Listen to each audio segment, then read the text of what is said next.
Welcome to the Will Reads. Yeah. Hey. Episode 9, or season 9, episode 5. I can't read tonight. Probably because I'm drinking with myself. Oh no, Chris is drinking with me. Yay. Hey. Skull and crossbones. It's very piratey of you. Mm-hmm. It is. Are there ice cubes in that cup? There are. Mm-hmm. There are? There are. I made myself a quick concoction of vodka, water, and a splash of lemon juice. So it's kind of like a lemonade. Ooh. But instead of sugar, it's just vodka. Because why not? Yeah. So announcements, there are none. At least I don't think so. This is me being a slacker and not doing proper prep for episodes. But hey, whatever. We got a new listener in chat. I saw 711. Welcome. Yeah. So welcome. Let me just check our Patreon page really fast. I have an announcement. What's that? I have to shave my beard on the 13th of October. Bring her in here. No. Bring her in here. Why? Why? Are you going back active? No. Just reserve stuff, but I got to be in uniform. Oh, okay. I thought you're rotating out of the reserves. Don't So they either needed to med board me or I needed to extend for one more year, so I could pass my GI Bill benefits on to my kids. Gotcha. So I extended for one more year, and then I don't know what's happening with the med board thing's probably not going to happen. I think they're stalling because they're like, I just got one more. It's just easier for the time to run out. Yeah. And they're like, let the VA deal with it. Yeah. Yeah. I trimmed my beard down. If you notice, it's yeah. I don't know. I just felt like I Let feel like I needed go. I'm happy for you. Kind of sad for you, honestly. But I'm kind of sad about it too. It got a little bushy for a while, so I was like, maybe I'll just trim it up. So it is. You got to fight those intrusive thoughts, buddy. Yeah, that's horrible. That's toxic. I need to grow it out for my well, it's gonna be a Halloween costume, but I think I'm just gonna cosplay for next Jordan Con. I got a whole costume get up in my Amazon box or shopping cart, but I'm gonna have to do a fun shave to complete the cosplay. So fun. It's gonna be a Void. Cosmere. Oh, I wish I was gonna be Hoyd. That'd be awesome, actually. Hoyd would be fun. I don't even know how to portray Hoyd. No, I'm gonna be with my dueling cane, Waxamillion. Wax, yep. Wax. So wax I gotta on get back or to wax off. listen to Cosmere. Yeah, I got a whole wax outfit. The books, so I need to. I got like a steampunk like vest and like a mist cloak and a gun, like a toy gun holster, like a bowler hat, like the whole thing, like fluffy t-shirt to go. I did a little frilly shirt. Yeah, it's gonna be the whole steampunk Mistborn awesomeness. So I'm looking forward to it. That'll be blouses. So, if you haven't read Air 2, I'm not really spoiling anything. He's just a character, but I meant more that there's guns. Sorry, that's not really a spoiler. But anyway, it is what it is. So yeah, kind of just thinking about that. Still need to buy my DroidCon ticket. We all do. Those are for sale. I just haven't got around to doing it yet. I've been busy, so I guess I'll just move on to personal life. Yeah, I've been busy, guys. Just I had a sick kid last week and then a sick wife last weekend. So whenever you have a sick kid, like you're on extra parent duty, and then when your wife is sick, you're on like super kid duty. So I was running around like crazy all weekend long, trying to keep the kids from killing each other. Plus, we had like a tropical storm, and I put that in big air quotes because it was nothing. This one was crazy. If you looked at the radars that came over, you'd be like, well, I better not go outside. It's nuts. They went outside, and it was like, hi, I'm a storm. I'm really just here to find friends.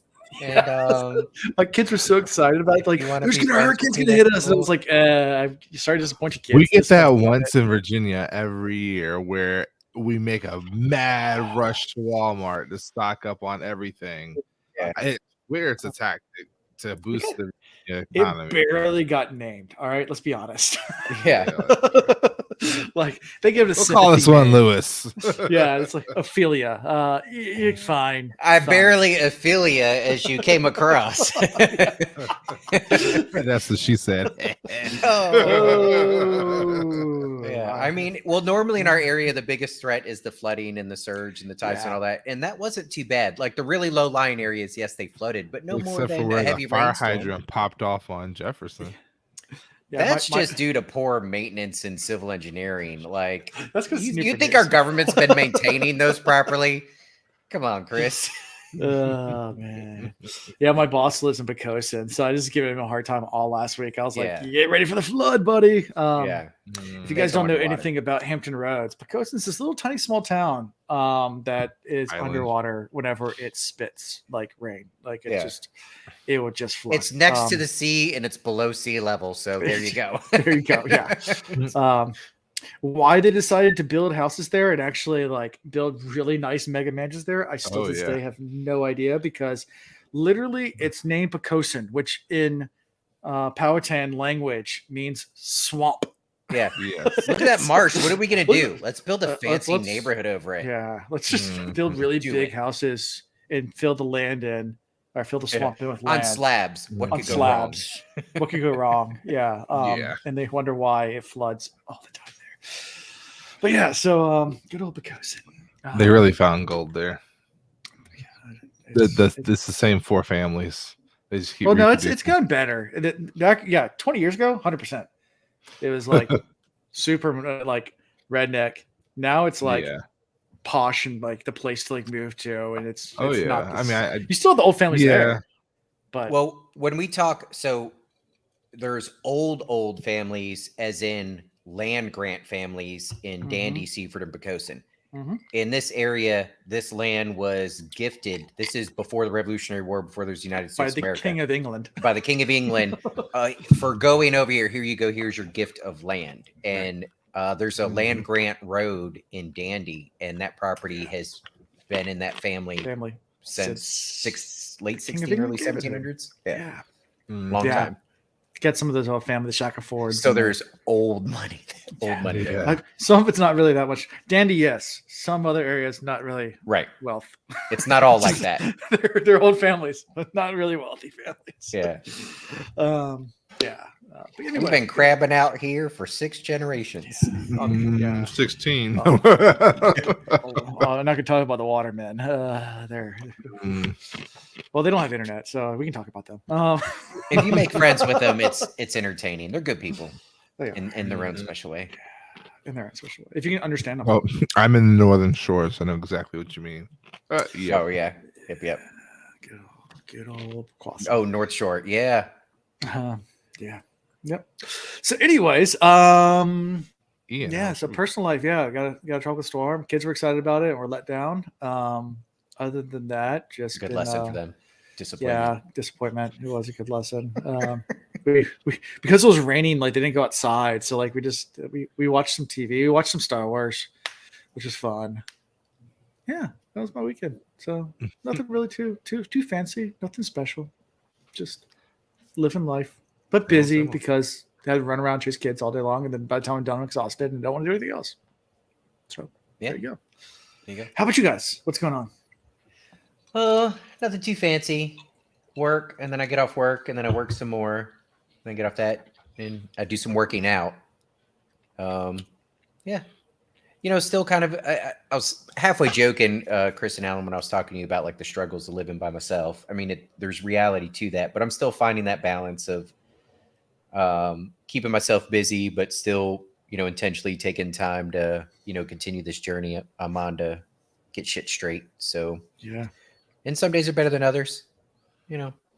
Today's been an interesting day, not a bad day. I don't know. I wouldn't call it a struggle anymore, but it's some of the alone time takes intentional effort to be good with it. If that makes sense. I was trying to come hang out with you today. I tried. Yeah, I forget the one day a week. Maybe I should change my day. If like Tuesday's the only shot you have it being in Yeah. Richmond, and that's the only time I go down to Fort I Greg was in Adams. Richmond all day. Yeah. So Yeah.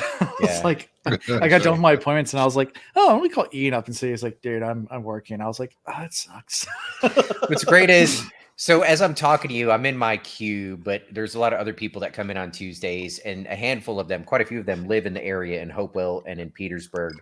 And as I'm talking to you, like they're listening to the conversation, I'm like, oh yeah, that's, I'm only a little bit down the road, but you don't want to come down to Petersburg. And somebody was clearly listening to our conversation, and they go, "Oh hell no, he don't. Don't tell him where you're at. Why are you even telling people you here? That's embarrassing."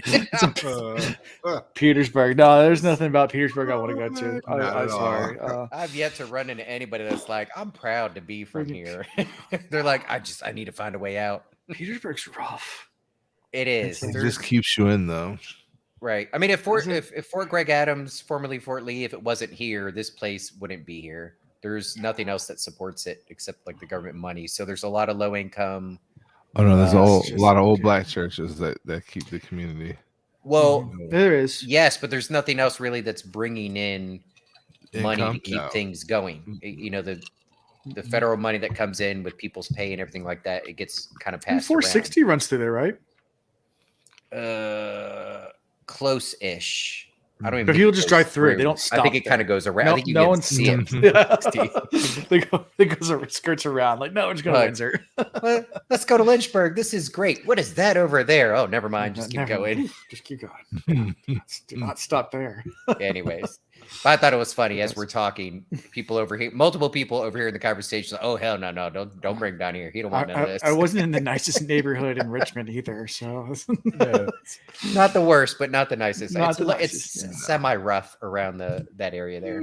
Yeah. Anyway, Chris, what's up with you? Actually, this weekend we did do something fun.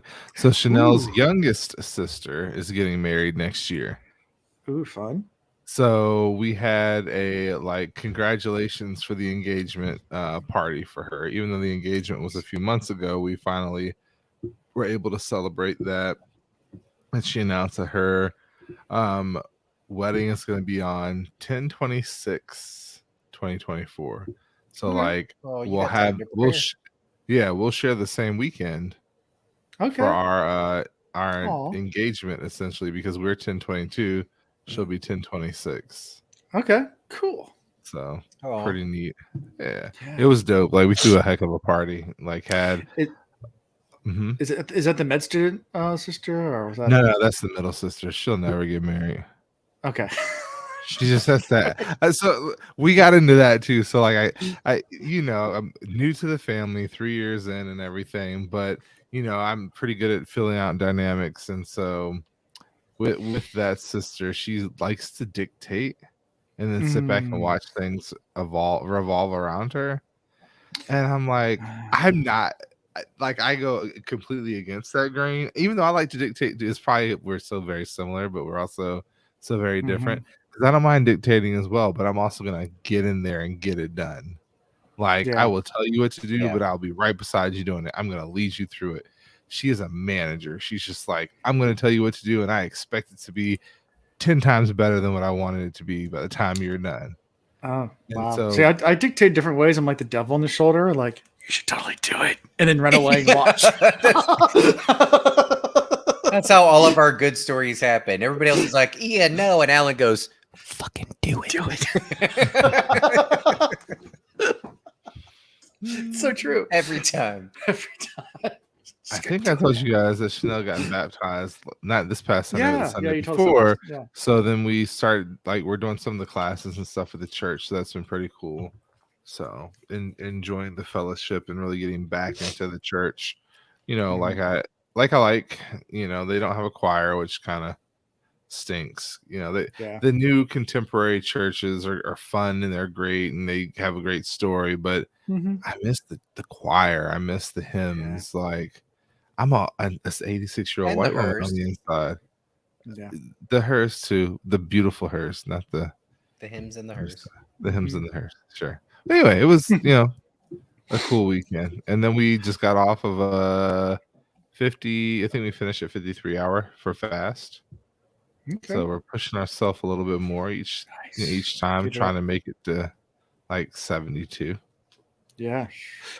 So real fast, just because I do want to mention it, even though this is not a showcast, if you want to see a showcast, go to Tele'aran'rhiod, or I guess they're Dusty Wheel.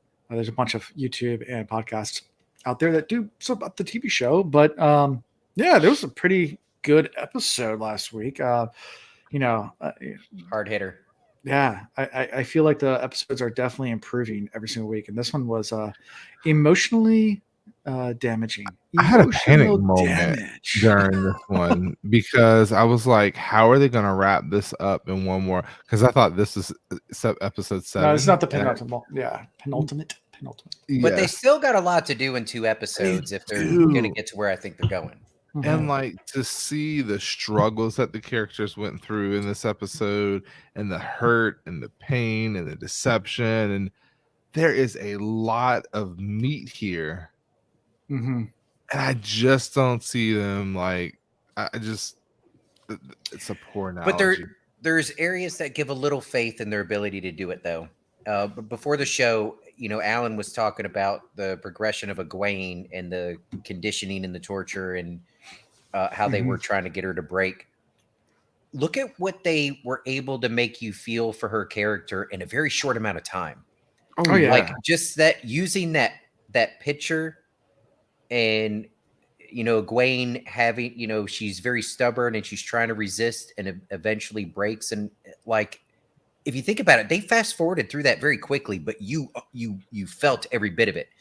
And you wept for her, and you were like, no, don't break, don't give in. But you also knew she had to, because without it, like the pain would just get worse and worse. And if they can get through that as fast as they did, I think if they continue writing like that and showing like that, they could get us through some pretty deep stuff quickly enough. Yeah. Amazon pay us to traumatize you. Yeah. Yeah. Yeah, They are. It was pretty intense. yeah. We were talking about this before the show, and when I was talking about how it was traumatizing and pretty intense, and like there were parts of this show where I wept, and I've watched it multiple times, and it hits me every time. Alan assumed I was talking about the Egwene thing, and I was like, no, it was when that yellow Aja gave herself up to make sure Nynaeve and Elaine could get away, and there's depth to that, because it wasn't just the self-sacrifice of her giving herself up. She knew that it was going to be her and her warder, who she had this bond with. She was giving him up to, and that look they gave each other before they went into this last fight. The wink. They had a little wink. There was a kind of wink, like let's give him hell. Let's make this last one a good one. And then the emotion that actress was able to show. When we she won't lost spoil it. The end. I don't. I'm sorry. I can't not spoil it. But here's the thing: even with me sharing a little bit of this with you, when you go watch it, you're going to say Ian's little description didn't even come close to doing this justice, and you will weep like a baby. I agree with that completely. That the actors and actresses did a fantastic job, and the writing was great. Yeah. So this week's the penultimate episode. My favorite words in literature and TV shows. But so before the finale. Is that where you do the shot put and the long jump and the I think so. hurdles? Yes. And yeah. Pole vault. Okay. Yeah. That's where you do them all. Yeah, it's where you do them all. Yeah. That's what I thought. Yeah. Pentultimate. You bite the bronze medal. You're that meme, biting the bronze medal and cheering the champagne, or champagne on you. Look over and like the two other people. I should not do this. Pouring the champagne. I saw myself doing it, and I was like, okay, don't ever do that. Can't wish it again, Ian. Only one bottle of champagne. If you're watching this live, go ahead and rewind about 30 seconds and put it on mute and just watch. What is Ian doing? Oh boy. Fun times. All right, you guys ready to talk about some Wheel of Time? Sure. Yes. Yeah, these are actually some fun chapters. At least I thought so. Yeah. Chapter 9. A cup of tea. Never again will I drink a cup of tea handed to me by a stranger. Yeah. Or a friend, for that matter. They should know by now. I mean, I'm skipping way ahead. All right, let's start from the beginning. We're not going to do Okay, last Brigitte, week's. you should know by now. Don't That's what you Well, just I channeled mean, right there. How many times? Yeah, okay, we'll get to that in a second. skip ahead. Anyway, Elaine changes her clothes from her riding clothes. She's, hanging out. She's reminds herself to make sure Brigitte is still there, even though Brigitte's still a little bit, I guess, in the kind of upset about everything and refusing to let her guard her or come up with a guard. And she's going to the sitting room to meet the first clerk, Nori. That's kind of where we're starting this to get some news. Yes. Mm-hmm. The first clerk was just kind of just chilling there, just waiting. Yeah. Clutching a leather-bound folder close to his chest. Like, he didn't need it. He had all the information. I like this character. Like, he's kind of that droning, like, oh, wow. We had a professor like that at CNU. He taught, may even still teach out Accounting 101. Okay. I can't think of his name, but there was never any inflections in his voice. It's very matter of factish and Ben Steinish, Bueller. Yeah, it was just like, and today we're going to learn about debits and credits. That sounds like the typical accounting class. Open the book and start reading from the book. I'm like, dude, I'm not paying you to read to me. If I was paying you to read to me, there would be emotion. There would be like hurt and pain with happiness and joy. But no, I'm hearing this droning sound. He's what killed accounting for me. Like, I was like, I can't do this for 4 years. No, I'm not doing this. I left. Yeah. I actually passed the class. I just never went back to the class. The most monotone teacher I think I ever had. We did wood shop like in 7th grade. We had a wood shop. I'm dating myself. I don't even know if they offer wood shop anymore. And we had I think, he was like super monotone. The guy who did that class, like super monotone. To the point where there was like a rumor. It didn't happen in our class, but he was missing fingers. And there's a rumor that he lost them during a class from previous years. You know, it got passed down from from one year to the next year. That he just went. He just picked up his fingers. Yeah, he just picked up his fingers and casually walked to the nurse's office. Yeah. He was missing fingers. And just cut my fingers you off. know a good woodshop teacher when he's missing fingers. Open your textbooks to page 42 and work that out while I go to the nurse before I lose so much blood that I pass out. I estimate I have about 47 seconds, so good day, class. Good day. Fun times. Yeah. So this is Nori. First, the bureaucracy. This is important. Yeah. Leadership can change. People can come and go in the courts and the nobles and whatever families, but there's certain pieces of any government that are required for continuity. And this guy is part of that heart and soul. The definition of it. Right. Yeah. He manages the books. And tracks the money, and money's connected to everything. So he knows the history of any important transaction that's happened in this kingdom in his lifetime, and probably those before him. He's had to study to, understand all the numbers. So he's talking about how they have some productive income coming in. So maybe the bankers actually will give a loan to the Kingdom of Andor because they need some funds to build their army, and all the good finance stuff. That's really fascinating. Yeah. And how about, all of a sudden we found this mineral deposit on your land that's very that severe doesn't exist. And yes. And this is the second mention of the women being Taviran like, or maybe this is the first. There is a mention. We've talked about it, but chapter. Yeah. Mm-hmm. But there's a direct mention of them being very Taviran like. Right. How about this is very Taviran like? Remember when this might have been when they got scooped up by the Shan Chan, and then shortly thereafter, wasn't it Egwene and even Elaine who learned how to channel like Earth? And it was or maybe it was Egwene. And then somebody was talking about how that's typically something that male channelers are more powerful in. Yes. Mm-hmm.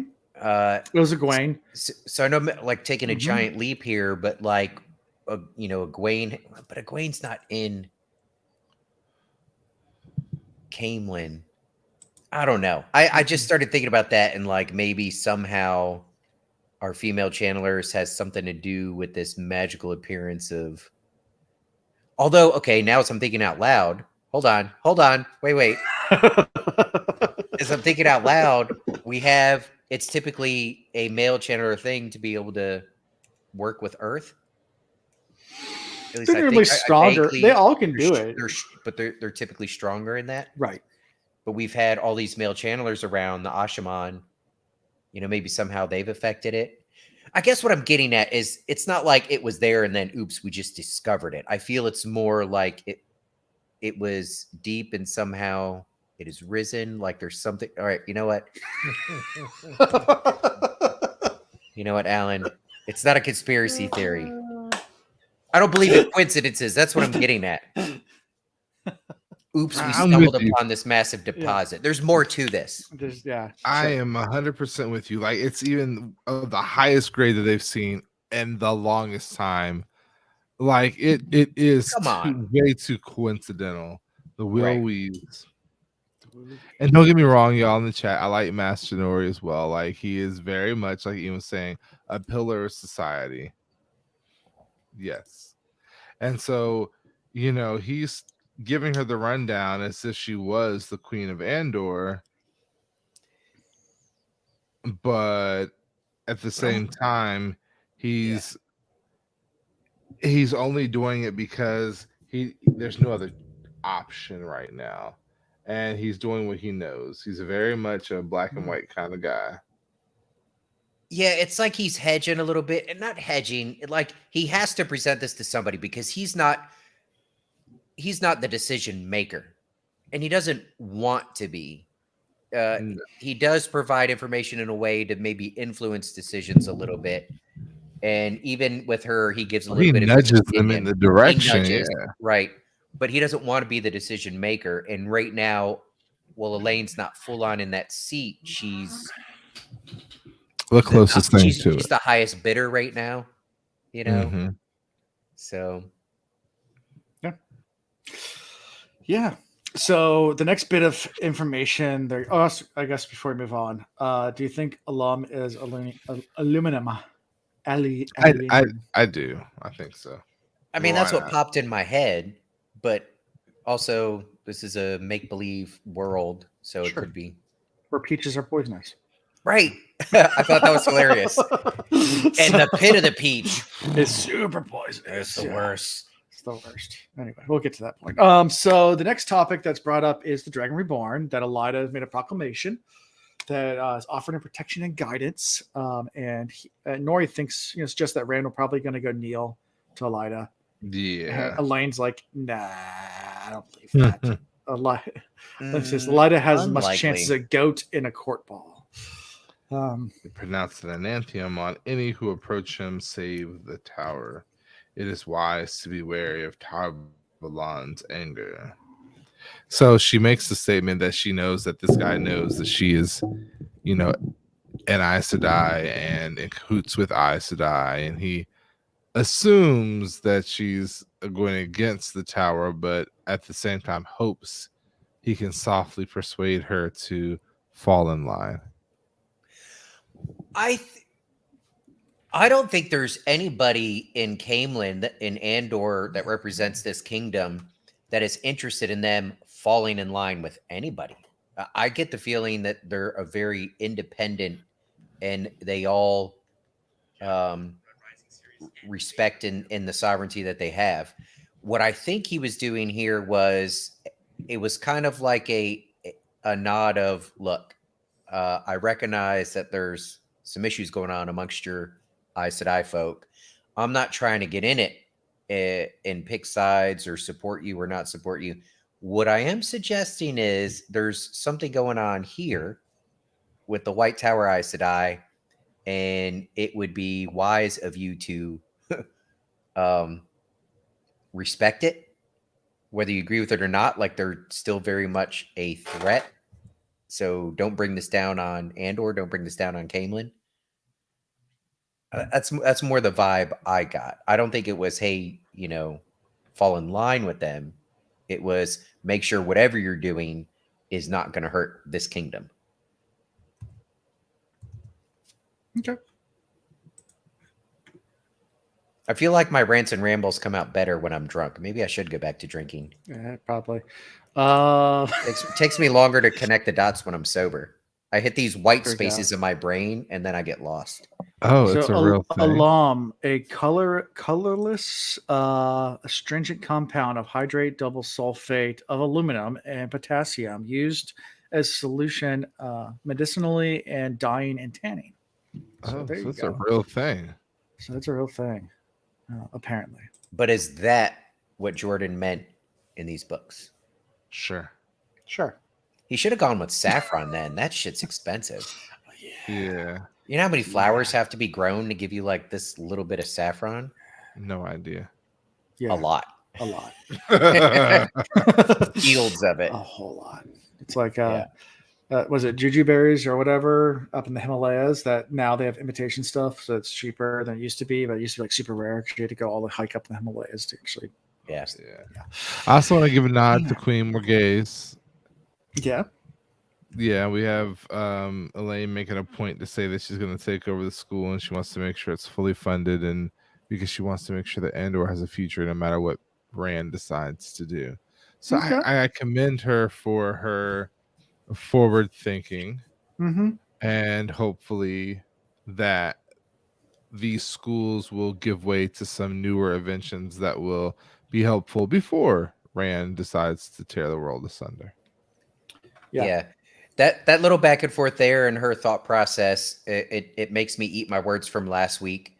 I think she, like what you were suggesting, Chris, she is recognizing that there's change coming, but she's trying to be optimistic, not naive, but optimistic that, some part of who they are now will survive.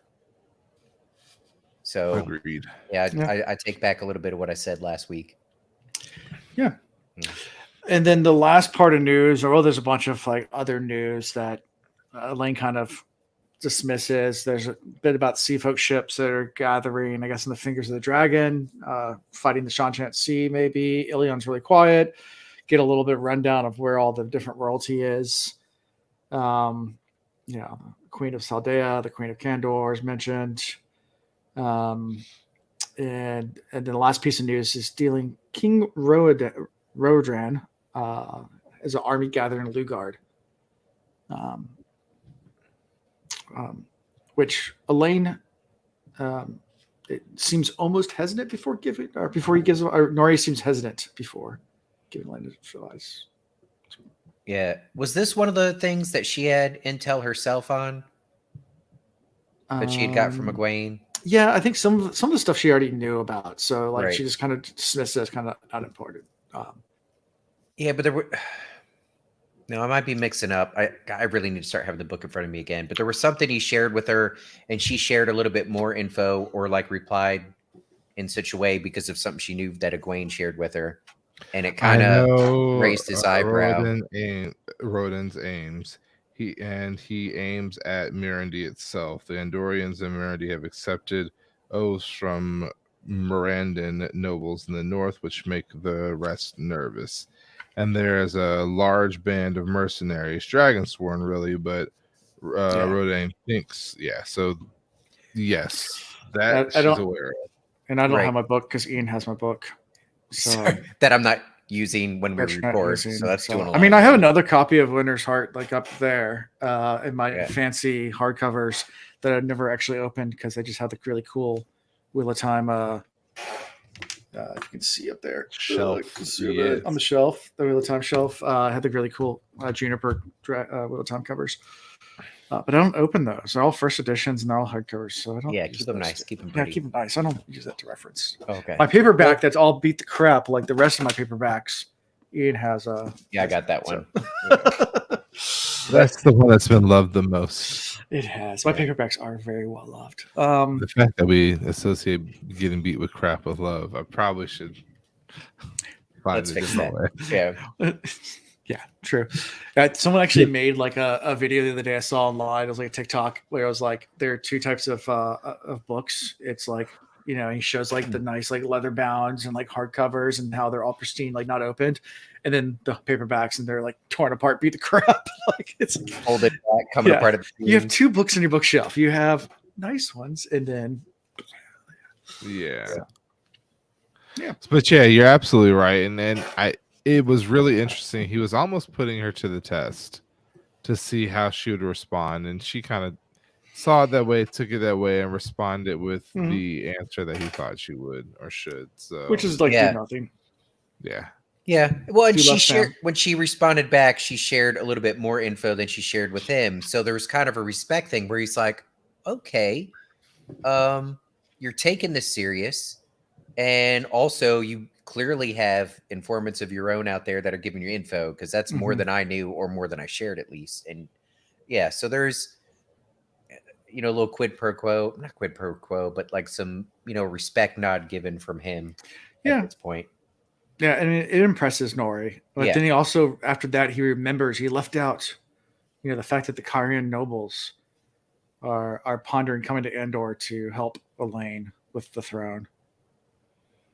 Claiming- But him sharing that, and so Elaine is like, okay, is he now doing that because because I gave he's him worried some that of I this might stuff. have already known?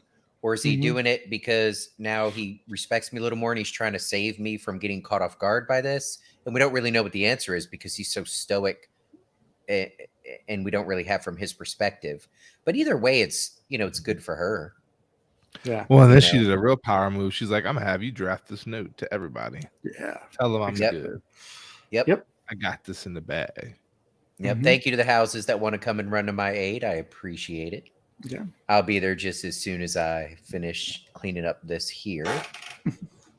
Yep. Yeah. So at this point, I guess Nori is dismissed to go write his letters. And 3 livery maids come in for the midday meals, lunchtime. With some clear broth, some bread, and tea. A cup of tea. A cup of tea. Darlin Now, to be fair, there were options. There were. She chose those food because that's what she always eats. Mhm. She made herself too predictable. Yep. So Birgit Darlin, would be one to point that out very soon. yeah. So Darlin enters during the meal and announces that there's an army in the Brainwood. And the armies consist of Shinarans and Kandorans, and there's like tens of thousands of them all together. And Elaine kind of almost dismisses it. Says it's more likely something with Rand. Sounds like a Rand thing. It sounds like a Rand thing. That's something silly The whole old time Rand she's would do. sipping on her tea. The whole time she's sipping her tea and refills her cup, and then starts to Tea's feel. delicious. I must have Yeah. been See, like that's the that thing, Arizona tea. when you tip it in the tea too long, it can get messy. Yeah. Gotta be careful. You gotta be careful. All that drama. Tea. All that Yeah. drama, all that tea. Yep. Yeah, you don't want to spill the tea either. No. So she's drinking all of it, not spilling any of it, and then starts to feel a little woozy, and that's when it hits her. That damn fork root. And she immediately tries to reach for the source, and it ain't there. done. Yep, and she manages to barely cry out to help to Dylan. And Dylan tries to go, but Somebody peeks in the door. yeah. Is everything okay in here? Okay, y'all. It's just y'all. I'm coming in. Yep. With my friends. My friend Yep. and my knives. Yeah. So Dylan's. It happens pretty fast. Go ahead. No, I was gonna say, like, it is a really quick fighting scene, and again, this is where I appreciate what Jordan does because he creates that level of anxiety. It pushes the book along, pushes me along as a reader, really makes me grab for what I'm seeing. And you have this really laid back series of conversations. It's starting to get boring. She's getting something to drink. She's relaxing. And then all of a sudden she's losing her wits. And so she like can't get a hold of Brigitte because she's so out of it. She gets Dylan to react, and instantly she pulls out a knife. And then Elaine's like, shoot, she's up to something. She's up to no good. Like, here is somebody I've been putting all this trust in, and she really wants to throw into herself. Like, all this is subconsciously running through her mind, but all she could think was, I'm not going to go down this way. So she pulls out her own knife, and she's ready to face Dylan. Then Dylan's like, murder, murder, just starts screaming bloody murder. Yeah, and then she gets stabbed. Dylan gets stabbed. Yeah. Well, she does go at the attacker, so she's a G for that, in my mind at least. Oh, yeah. And, of course, the attacker then turns to Elaine, starts to come towards her, almost like it's already over. So not even taking his time. Well, it also could have been the fur crew as well, that everything slowed down. Perception.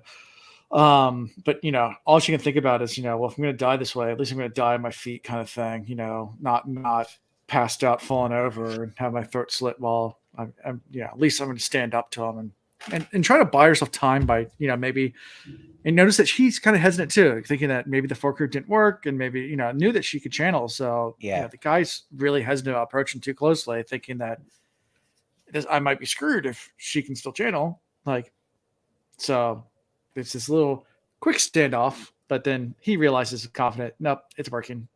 I got this. And then the next thing you know, there's a sword going through him. So it's a good scene. It's a great scene. And like way to build up the drama right up into the point. Oh, he's about to get her. And then, but how many times have we seen this?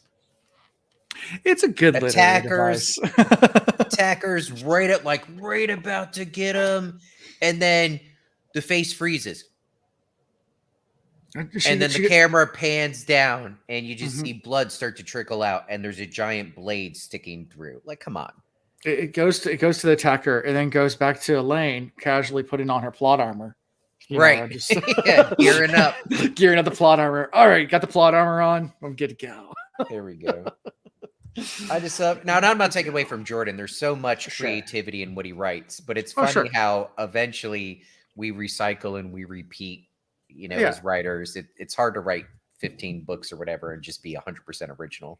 Sure. Yeah. I mean, and a lot of that literary devices are reused by everyone. Almost death. I mean, it gets the reader going. I mean, obviously you want to use it sparingly and you want to make it different each time, but it's still the same kind of thing. I mean, go back to Lord of the Rings. How many times does that happen in Lord of the Rings? I mean, how many times does that happen in every single book you ever read?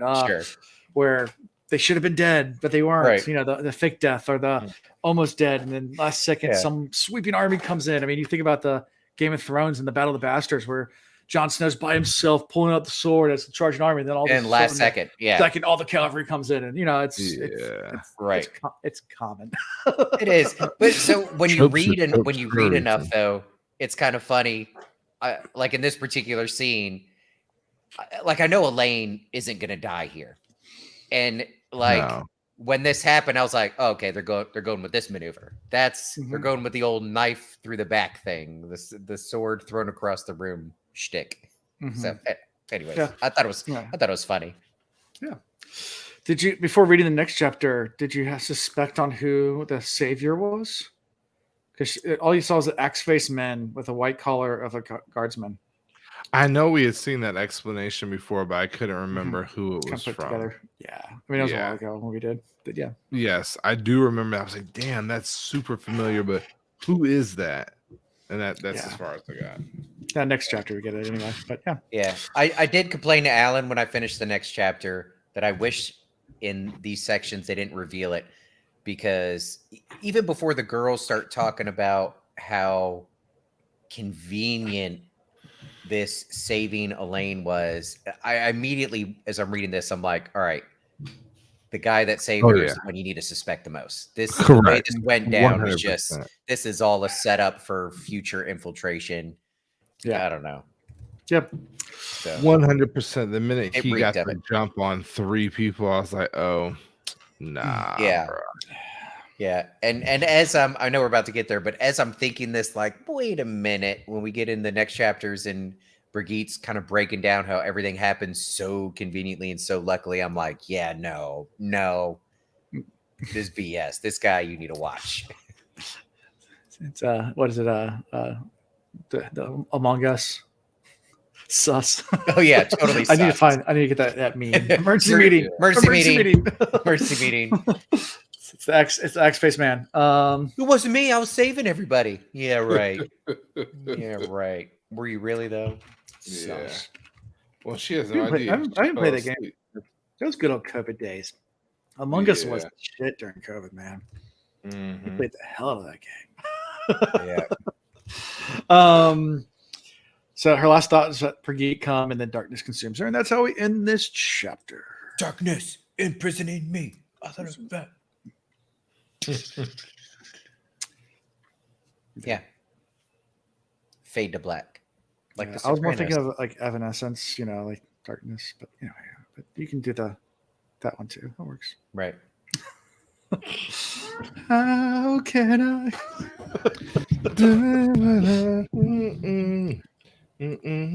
Bum, ba-dum, bum, bum, ba-dum. Anyways, yeah. I need to remember the words. Like I don't know open the doors. Yeah. Anyway, guys, ready for the next chapter? Before we Sure. start singing, we haven't sung in a while. Need some Disney tunes. We haven't. Yeah. Yeah. Anyway, these aren't really singing chapters. We'll get back to singing. into my eyes. Like open door. Da, da, da, da, da, da. You pulled the lyrics up, didn't you? you? Chapter 10. I'm so numb. Yeah. A plan succeeds. Without a soul, without a soul. A plan succeeds. My spirit's sleeping somewhere cold. That was a song back in the day. Okay, anyway, It was. It was. It was a good song. It was past It tense. still is. It still is. It holds up. That's a good song. You know, when I first saw this chapter title, I was super excited for the crew. I was like, finally, we get some success. Wrong people that succeeded in their And then plan. I just threw. When I got to the end, I just saw some look. I'm like, damn. I still celebrated that somebody's winning. We are in book 9 of 14, and the bad guys are still in the lead. Yeah, but I personally know how satisfying it is that when you have a list where you want to check some things off, to be able to actually cross some things off the list and be like, got that done. So I know they're bad guys, but they're checking things off the Still list. people. They're, It's still human. they're I making it understand. happen. They're My sleeping thing good is- tonight going, I had a plan. I went out. I did it. I accomplished something. Yes. Maybe we're Good on for the them. wrong side. Maybe we're on the wrong side. Yes, Hey. you are. The darkness is the right side. Showing the Okay. shadow. Maybe it is. Like, Dark if we is are- light. Team Pater. Plus, they're giving out these banging T-shirts. Come on, get with it, guys. Awesome. I mean, I'm just like, in what story do you read where the good guys are always 5 steps behind and losing? The story of my life. Well, Are I you mean, that's kidding? real life, Have you but not this been is paying attention? fantasy. No, fantasy that doesn't happen. This is why I escape into fantasy. Superman. You sent it to me because they gave him muscles, which means Clark Kent has muscles, which means to keep up the facade, he has to go to the gym and pretend to lift. So he wastes That's 2 true. hours a day and spends money on this gym membership lifting weights 6 that he days a does week. not struggle with at all. So people are, can believe the muscular Clark Kent. True. Yeah, Superman is struggling. struggling. They all are with mental What's- health. What was the end of that though? Like, what's the point of all this? Because Lois wants me to choke her, and she has no idea that I would effing kill her. Like, she has no idea what she's asking for. I can't control this. Anyway, so a plan succeeds. So Elaine When I listened to that, it took me down a rabbit hole in my mind. Like, damn, sexy Superman. Ooh. Oh man. But then again, he is faster than a speeding bullet. Mhm. So Elaine wakes up in her bedchambers, surrounded by all her Yeah. friends: Avienda, Brigitte, Nynaeve. She Why is reaches the out. recovery position in Wheel of Time always naked? Because Every Robert time we have Jordan. somebody recovering and you go to the Fate of the Black, and when you come back, it's like, and then I was naked and I didn't know how to get there, and I just wrapped myself in the blanket. It's like, where the hell am I? Like, why? Tell He me why heard she needed to he heard recover one naked. time that you need to keep people like Warm by perfect getting body naked. So it's temperature. like that's how you heal everything. You just get naked. Yeah. I mean, with Perrin, it made sense because he was out in the cold and was probably Sure. wet from being in the snow and everything. You know, Yeah. you don't want to do the hypothermia thing, but it's like, shit, a paper cut. Strips him down, wraps him in swaddling like blankets, recovery position. Where are my clothes? That's Yeah. Sounds about right.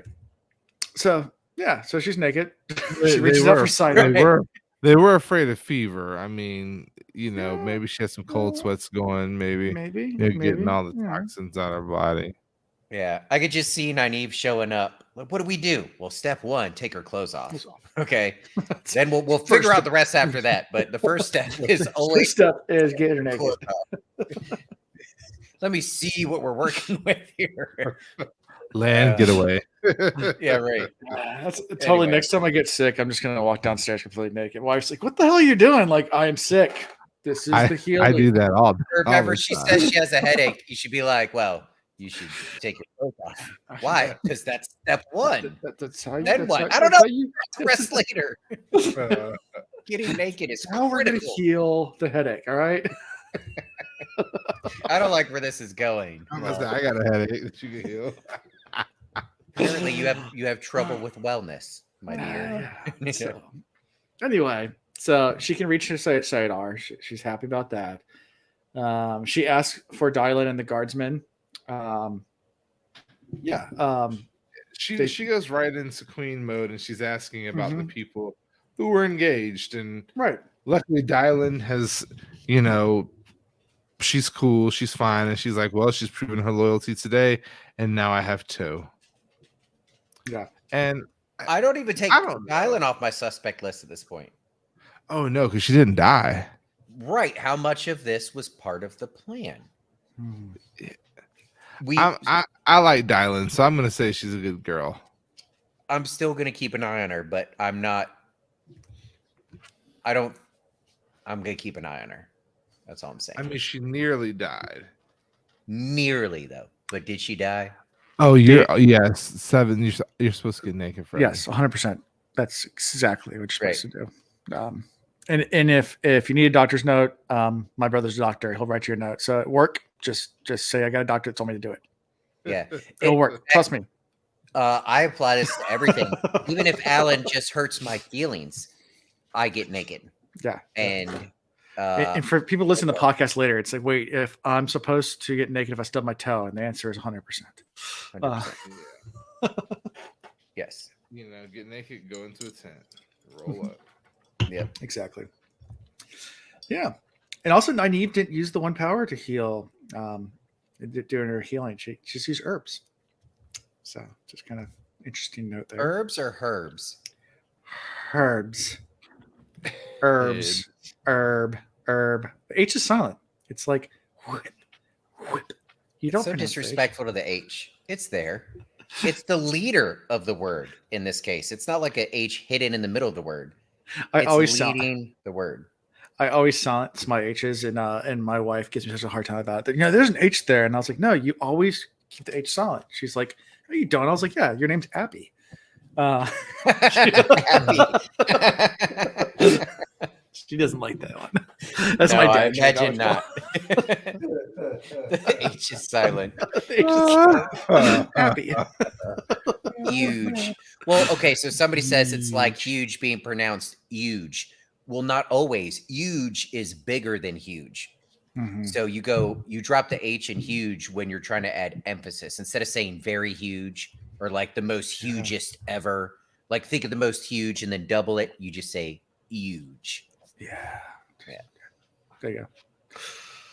So they're slightly different, but So I guess the big part of all this conversation, I mean, there's a lot of other stuff about the kin and about the wise ones, but the big part of this is Brigitte finally getting Elaine's approval for the bodyguard, which she is super excited about. Yeah. Elaine's like, yeah, don't get too ahead of yourself. Like, calm down there, champ. Then you have a little bit, obviously I do need a bodyguard, but you don't need to go all ham on this. Just Yeah.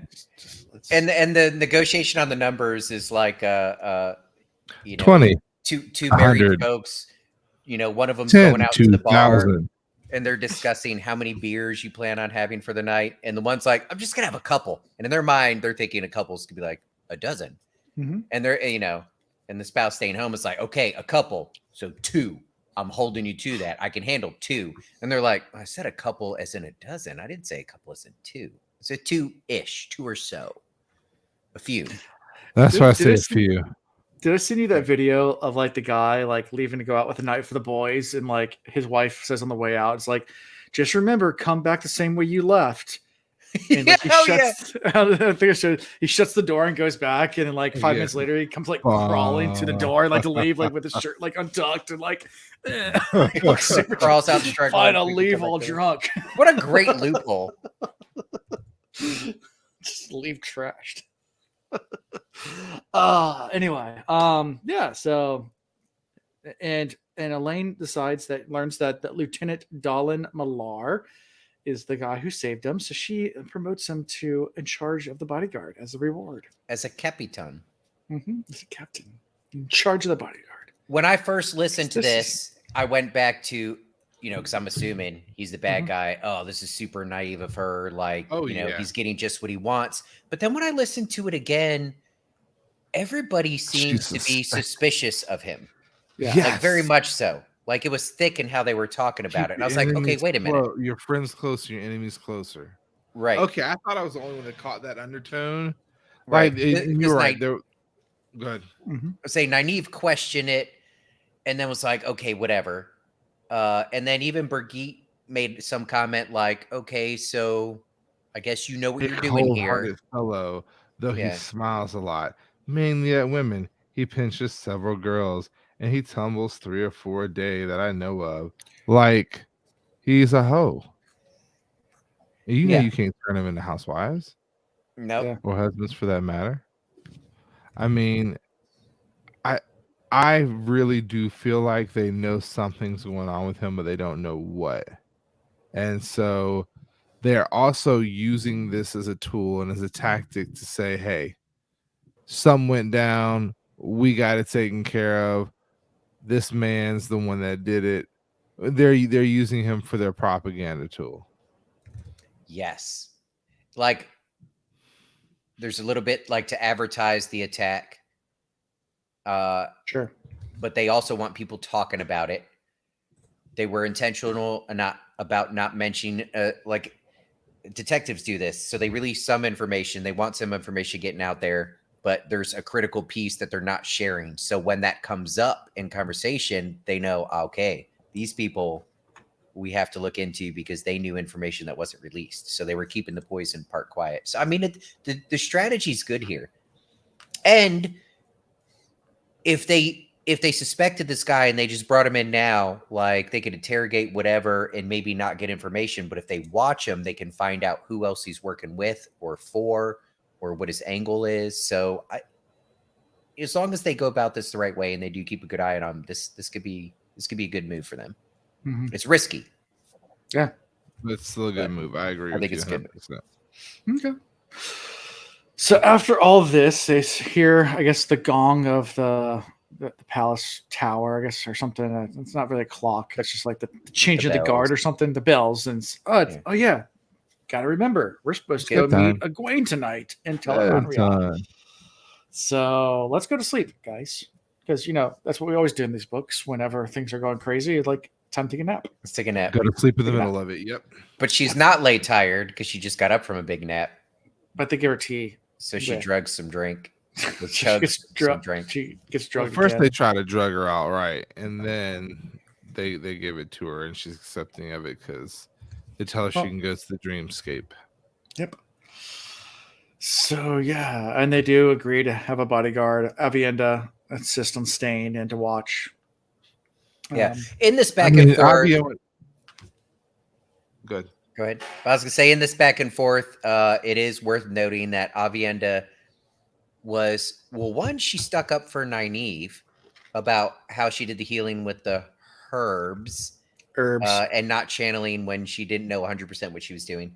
But Dude, that's some Mhm. dank herbs. she stuck up. She stuck up for Elaine about everything to both Nynaeve But and that's her sister. Her, first so she, sister, her first who sister. So she she can has now to. stay with. Oh, Mhm. She can have Don, sleepovers. no, just this temporary moment. So she's on borrow right now because of what happened.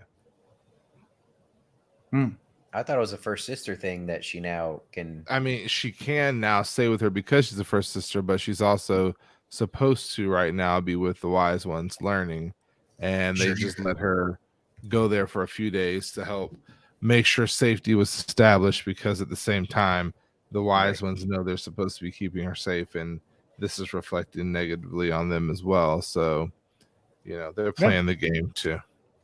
Fair enough. Yeah. Yeah. Yeah. So now we go to Tele'aran'rhiod, the world of dreams. They awake in the Grand Hall in the Throne Palace to meet with Egwene. And yeah, let's Elaine talk about pops it. in first, and she's chilling, and there is a girl on the throne. Mm-hmm.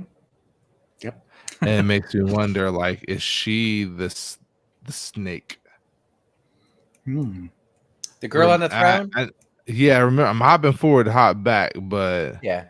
could she be the potential snake in the midst? Maybe. Hmm. I felt like this was more of like one of those, people actually dream themselves into Tele'aran'rhiod without Yeah. knowing. Yeah. It felt more like that. I think it'd be cool if Elaine really messed with her and was like, "Hey, what's your name?" And then if she actually got her name, go out and find her the next day in the real world and be like, "Hey, stay off my throne." And the girl would Yeah. be like, "Wait, what? How did you know I was dreaming that? That's crazy." I would Put her try to on mess the with people throne like as a that. puppet. Yeah. Yeah. So Egwene shows up and they do some pleasantries and talk a little bit. And then Elaine tells Egwene that she almost was murdered that night. Another great trope, though. Yeah. Nynaeve and Elaine talking before Yeah. Egwene's there. And Nynaeve's like, whatever you do, we can't mention this to Egwene. I don't want to have to tell her. And then that's when Egwene shows up and goes, tell me what? What? Yeah. And I'm like, here we go again. Yes. Yeah. Trope it up. But Yeah. it worked. It got us to where we needed to be. They shared much of it with, well, Lane didn't hold back and just Yeah. told Egwene pretty much everything that happened, very Yeah. matter of factly. Like, this is Yep. what we're dealing with. Yep. Doop-a-doop-a-doop. This is the plan. And yeah, they share some things about what's going on, about Rand and those things. And Egwene kind of shakes it off, saying, that's not, whatever. That's not going to happen. And I get where you're coming from about it being kind of nonchalant sharing, but you got to remember that now Egwene is Amerlin, whichever word you want to use. Yeah.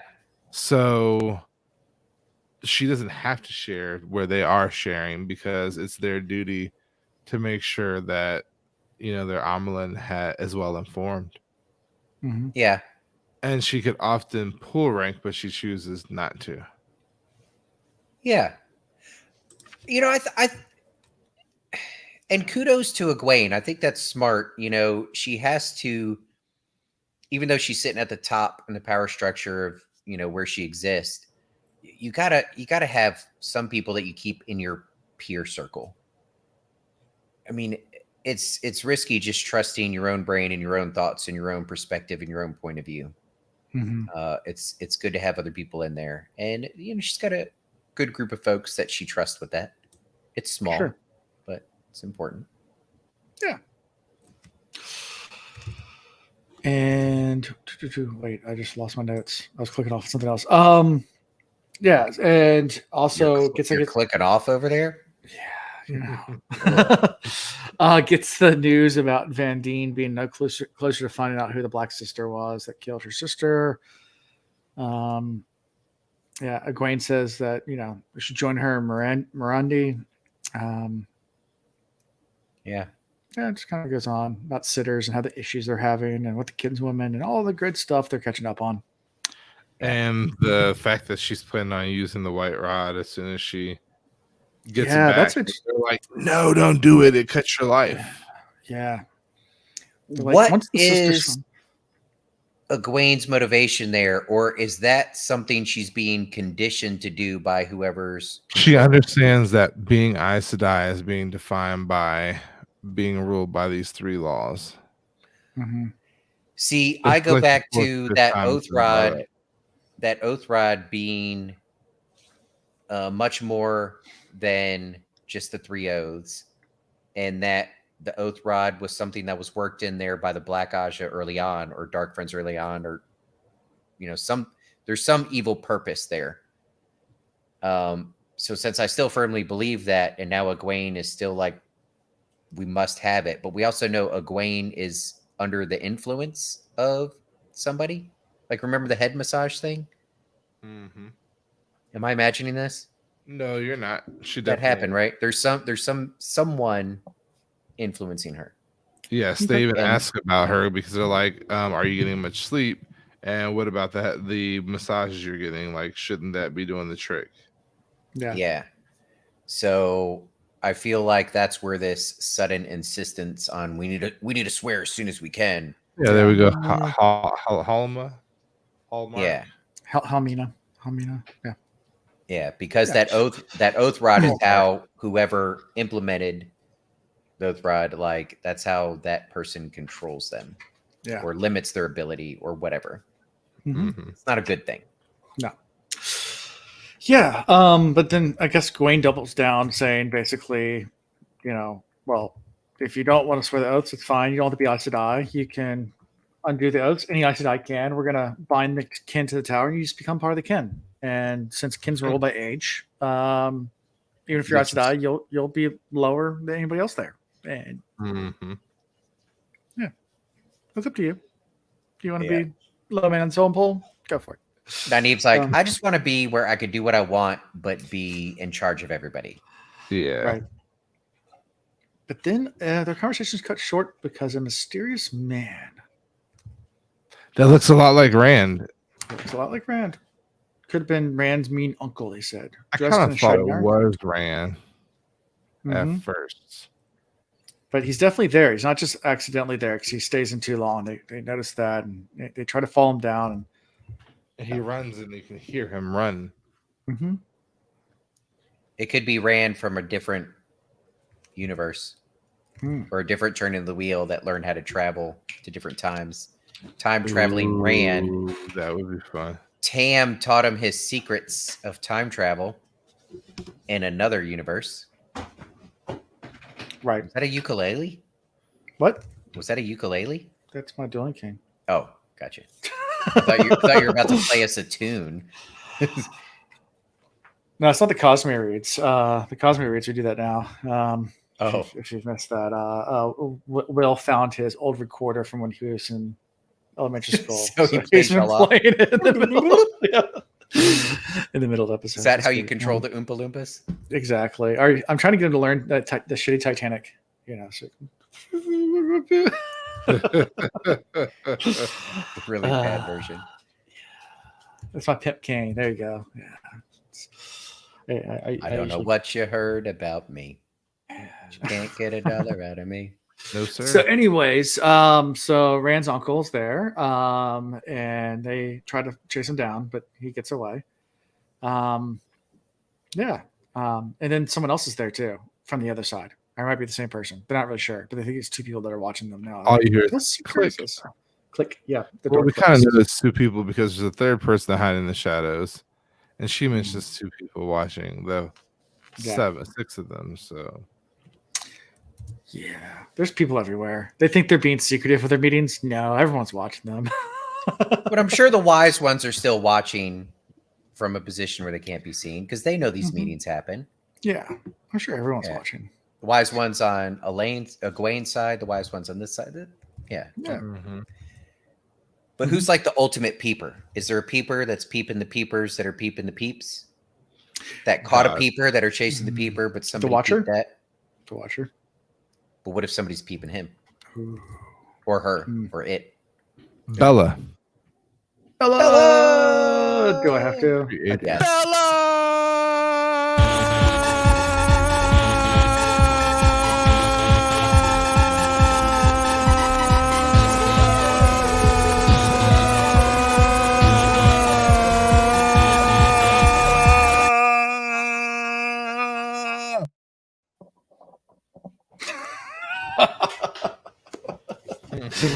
Oh, sorry, we're back.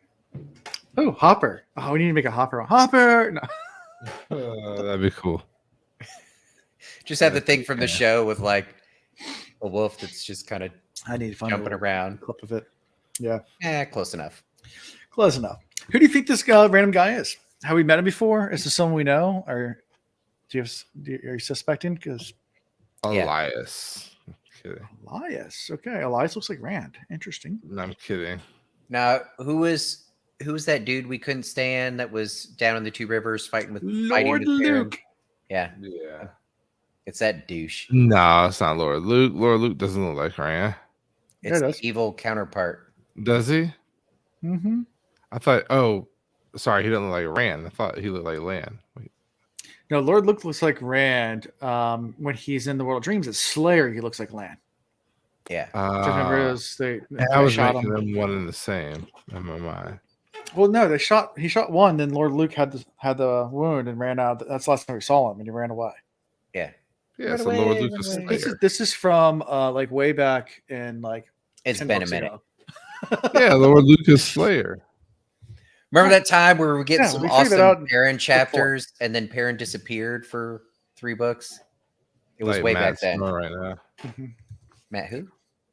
Exactly. Flat Matt because he got stoned.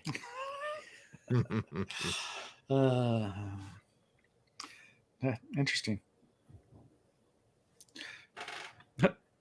Who is Tigrane's brother? Yes. That's right. Yeah. There's some Mhm. family.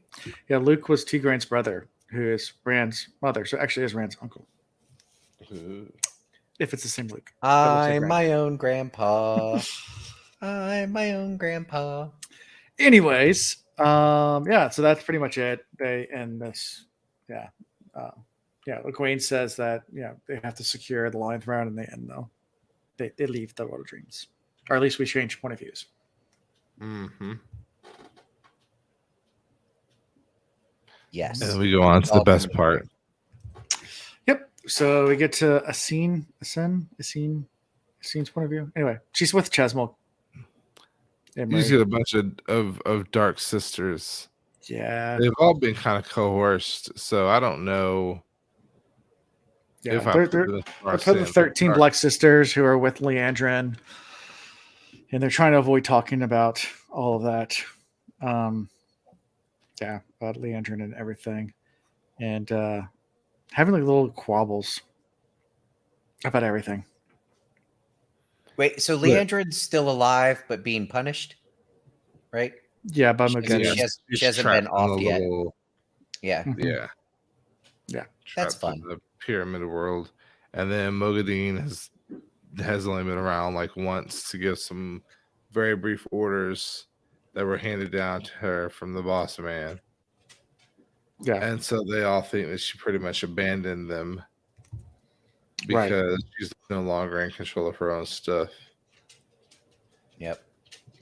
So, I mean, when you're in a room full of people that are kind of made to do things and forced to do it, of course, all you're going to sense is distrust.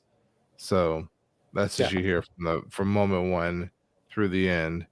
It's this profound and general distrust, the desire, to turn, to go ahead and get these two to get a hold of Nynaeve, to get a hold of Elaine, so they can turn them over to whoever the next dark friend is that kind of takes their contract, if you want to call it that. Mm-hmm. Yeah. Sums Just up trying very to well. get some leverage, trying to have a gift ready But- for They are successfully infiltrating and on target to get their leverage. This is the point where I threw the book because I was like, really? Their plans come into fruition, but nothing happens for our Taviran folk. That's some crap. Yeah. Well, during all this conversation, that's when someone knocks on the door. It's the Black Sister Eldrith, who Maggette left in charge. And she's like, dude, we got to go because my warder kind of maybe he's known is a murderer. He knows that she's a murderer and suspects something. So, yeah, we got to take care of this. We got to take care of it. So, yeah. And then we learn also about the watching of Elaine, Nynaeve, and Egwene that hot tamale, that's what I'm gonna call her. That she was there watching. Yep. So, yeah. Anything else from all this before we switch to Millie Skane? That's what I'm waiting for. Okay, cool. So we get to Millie Skane, Lady Cheyenne, who has been with us off and on since book 1. Interesting. Do you guys remember her? No. Not in book 1. Yeah, she was in book 1. She's Shinaran? Nope. She was the one who tried to stab Rand with a knife. And the hat lady. I forget that she actually survived. survived. That Matt was following. They escaped it but didn't kill her. Yeah. Gotcha. They left her locked up in the stable. Mm-hmm. That's right. And then Matt was following her. Right. Matt was following her in the Crown of Swords. Yep. So a few books ago. She had that big hat with the big feather. Mm-hmm. Okay, gotcha. And then she was meeting with the White Cloak Darkfriends, trying to, basically torture people. Everyone was like apples in their mouths and like being tortured, and like she was killing people left and right, and she didn't really care. So we're back with her. Kind of a big deal. Kind of, yeah. She's she's worked her way up. Interesting. I mean, for a dark friend that's able to weave in and out of all these situations so well and be so influential and to be kind of not on the radar. Right. You got to be thinking Forsaken, and Semirog is still one that we're like, everybody's afraid, knows she's super crafty, leans towards torture. Yeah. Could be. And she only shows up for like one paragraph a book. So it's like, who is that again? Right. You almost forget about it. Then like what just happened, you remind us and we go, oh yeah. These were kind of important moments that she was influencing. For like one paragraph, yeah. That's crazy. So she's sitting in a room waiting on Phalion. The one F that is the one that everyone's going to correct me and say it's the other F. So that one. Yeah. That one.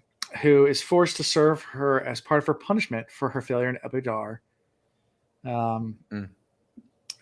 Which was given by the Forsaken Moradin. And Millie Skane, I guess at this point, that's when ends up becoming Cheyenne Avriaran after killing the original and her father and taking all her possessions and basically doing identity theft. So now she's a high lady in Andor. Dana Lou corrected you. It's pronounced Fa-lion. Falion. I see it right there. F-A right there. Lion. Falion. Don't care. But just kidding. The F is silent. It's a lion. A lion. Oh, perfect. So that's what she's going to be called, a lion. So she's now taking an impersonation of being an heiress or something. Yeah, because that's what she does. And this is also where we find out that this is that Dalen Malar is actually David Halon, who was the person we had met. I think it was last book, or maybe it was in the prologue of this book. I can't remember, but we met him talking with Millie Skane about the plan to infiltrate into Elaine's Queensguard. And the plan succeeds. Succeed. They should write a chapter about that. Yeah, called The Plan Succeeds. Yeah. Genius. So they've now infiltrated Elaine's peoples, maybe. I have hope that they have not really, but we still have a lot of this book left. So, and we know they've already infiltrated the Little White Tower. So, why not infiltrate everything? It's like a Eh. battle of who knows last, because they're like, Mhm. "Ha, we've infiltrated," and Elaine's like, "But I know that you infiltrated." But now, do they know that Elaine knows that they infiltrated? But then they caught the Mhm. people peeping.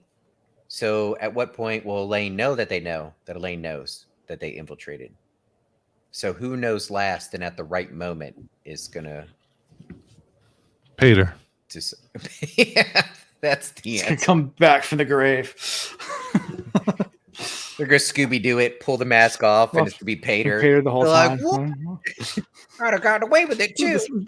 These darn kids. Hmm. Good times. So that's pretty much how we end this chapter with that revelation that yeah, they've now infiltrated the Queen's Guard. They've now infiltrated the Little Tower, obviously the White Tower, probably the Black Tower too, maybe. I don't know. Wait, Everywhere. we got some more intel. Dana Lou says, "Duh Vod Han Lan equals do I land me Lalar?" Valar. Hmm.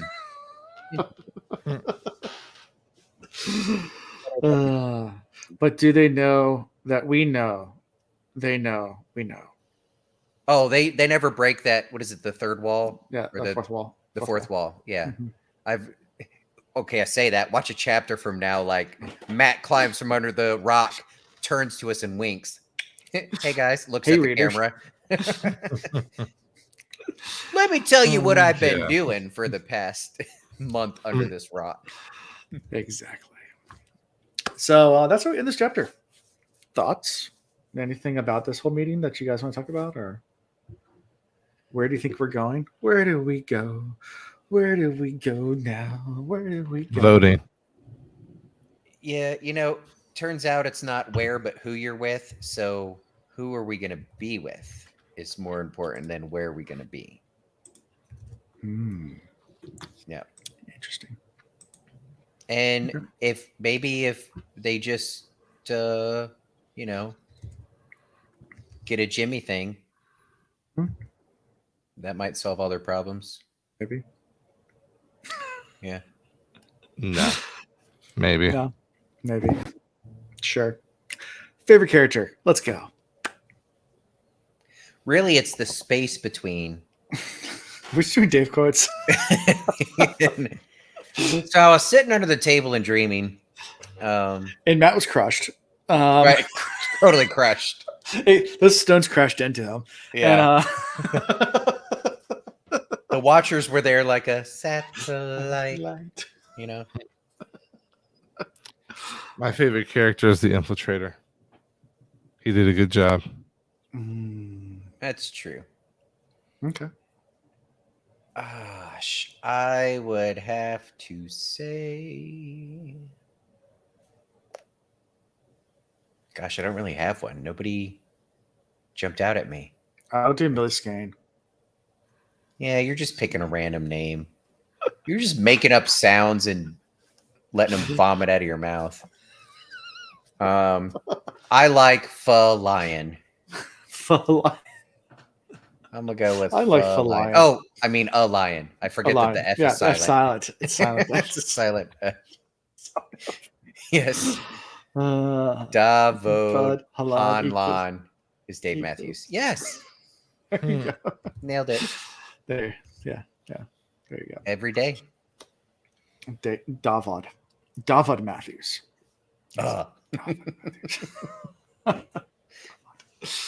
Anyway, yeah, so next time we'll be doing 2 chapters again, guys. Just 2. So 11 and 12 is ideas of importance and a lily in winter. I've always thought that the numbers 11 and 12 are probably really good friends. Because of all the numbers in the world of numbers, they're the most unique. Like they don't follow the pattern of any other way that we count. They kind of stand alone. What do you mean? I mean, like when you get the 20s, it's 21, 22, 23, 24. When you're in the teens, there's 13, 14, 15, 16. But 11 and 12, it's not one teen and two teen or teeny one or teeny two. Just 11 and 2. They're all by themselves and they're so different. So even like years, like if you say like 2023, 1989, you always put the first and second. But if it's like what's 1111? 1111? 11 to 11? 11 to 11th. 11 11th. Like, yeah, they're unique and different, and though they're unique from each other, they're the same in that they're so different than everybody else. So they probably bond over that. Yeah, and they're right next to each other, so they have time to talk about it. And 12 has like different names for it too, like dozen. Oh yeah, yeah, interesting. You put 212, or you multiply 12 times 12, you get gross. Anyways, I'm convinced they're best friends. They're best friends. That's cool. What do you think about these chapters, though? The chapter titles, not the numbers. Oh, what were they? Ideas of Importance and A Lily in Winter. Ideas of Importance. I gave you one. Okay. That 11 and 12 are best friends. That's what it's gonna be about. And what's the other one? A Lily in Winter. Huh. Maybe it's Lily the person. David Han, Davad Han Lan Band. Featuring the Mountain Dulcimer. And played by a lion. I feel like in our chapter of Ideas of Importance, we're going to learn that some of our main characters aren't as important or doing important things as they think they're going to. Okay. But then in that... It's kind of like the idea view. Yeah. You see what I did there, Ian? Yeah. Hold on. So Iris brings up the number 10. We have to touch on this. This is why. So yes, 10 is unique-ish, but 11 and 12 don't like 10 because 10 is so famous. People count by 10 so easily. The $10 bill, the $100 bill, which is just 10 tens. I mean, we're in a 10-based number system. 10, the 1 and the 0. I mean, the two most important fucking numbers we've ever known. It's interesting that we're in a 10 base number system. However, the Babylonians use a 60 base, and that's why our time is the way it is. Because they were 60 base. Yeah. So 10 is also unique, but 11 and 12 don't like 10. In fact, they bond over their dislike of 10 because of 10's notoriety and fame. Hopefully that answered your question, Iris. Chris is like, I was done with this podcast. I am so sober. I am not high. I'm like so tired right now. I'm like, oh. Anyways, are we done? Can we say how we can be found?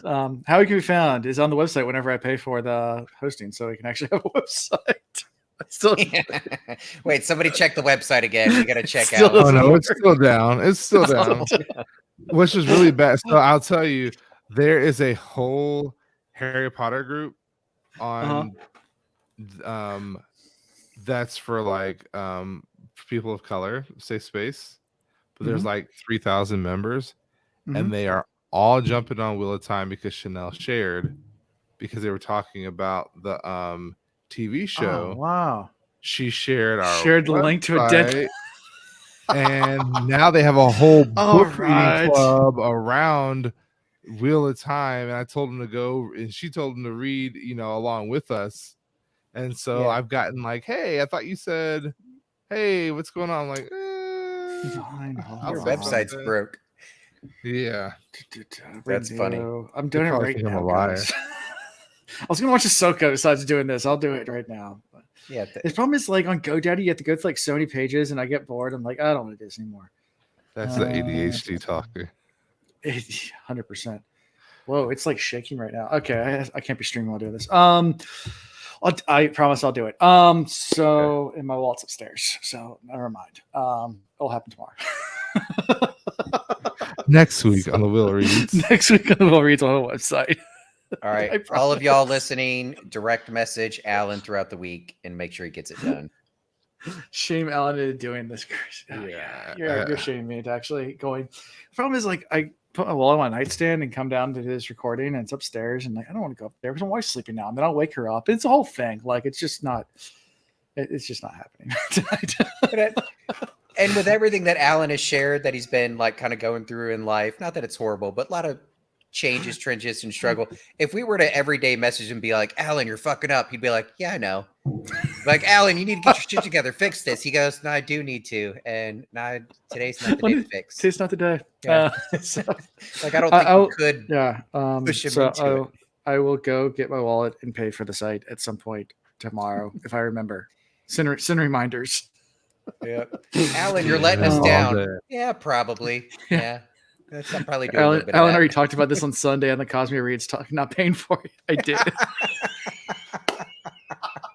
did. Same problem. Like I was I have to remember during the day when I have my wallet with me and not when my wife and kids are asleep because that's just commit to it, Alan. Every week, it's like the traffic circle. Eventually, we'll get mad at you, but if you keep forgetting, that shit will be funny again. Yeah. Well, you can find us on social media. Those all still work because you don't have to apparently pay for those. So one of these days, I'll actually pay for a website. So anyway, yeah, I'll stop sharing the website and I'll share the links at the Will Reads everywhere. I think we still have you can go to the Great Blight. We have a website on that too. Nice.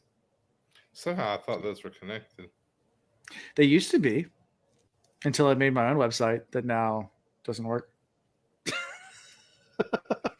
Perfect. Perfection. This is podcasting at perfection when Alan's going through a transition in life and doesn't care about things anymore. So I will get back to it. And I am starting to do better. I did release both a Cosme Reads and a Will Reads episode this week. Thank you very much. I finally got some editing done. So and I will continue to do that. And I've got a Cosme Reads one on deck right now. So yeah. Anyway, that's all I got. So until next time, guys. Until next time. Peace. Okay, bye. Okay, bye.